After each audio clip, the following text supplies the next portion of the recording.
Hi everyone, my name is Arin Malik, student ID 5031384, and today I'll be presenting my research on database access control.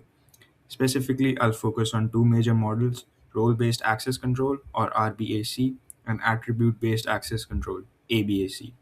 In this presentation, I'll explain how these models work, compare their strengths and limitations, and discuss some challenges and research opportunities in the field. By the end, you should have a clear understanding of how database access control helps keep information secure and why these models are important in modern database systems. Access control is really important part of database security. Basically, it decides who can access or change data and under what conditions. This is important not only for keeping sensitive data safe, but also for following rules and regulations. There are a few different access control models, but in this presentation, I'll focus on two main ones: role based access control and attribute based access control. Access control has become even more important for modern databases, especially with cloud systems, distributed architectures, and large amount of sensitive data that needs careful management. RBAC assigns permissions to roles, not directly to users. So if you are a database administrator, you get all the permissions associated with that role, like creating or modifying tables. The main advantage is that it's relatively simple to manage, especially in organization with stable roles and responsibilities. However, RBAC isn't perfect. One issue is role explosion, where too many roles have to be created to cover all scenarios. Another limitation is that it's less flexible when access requirements change frequently. ABAC works differently. Instead of roles, access is decided based on the attributes of the user, the data, and even the environment.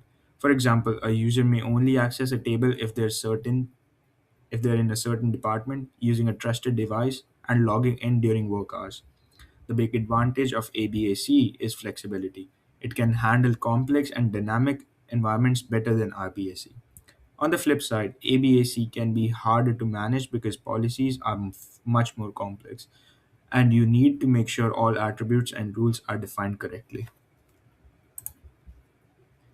When we compare RBAC and ABAC, we see some clear trade offs. RBAC is easier to manage, roles are intuitive, and it's less flexible in dynamic environments. ABAC is far more flexible and context aware, but policies can be complex and harder to administer.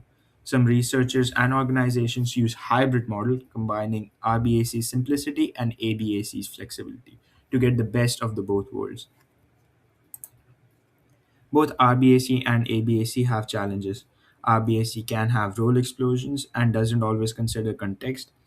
ABAC is more flexible, but policies can get complicated. It requires more administration and checking multiple attributes at runtime, and it can slow systems down. Standardization is also an issue. RBAC has clear standards, but ABAC is less consistent across platforms. There are also research gaps. We need more studies on hybrid models, better tools for managing complex policies, and real world evaluation of these systems in large databases. To wrap up, access control is key to keeping database secure. RBAC is simple and works well in stable environments, while ABAC is flexible and adapts to dynamic situations.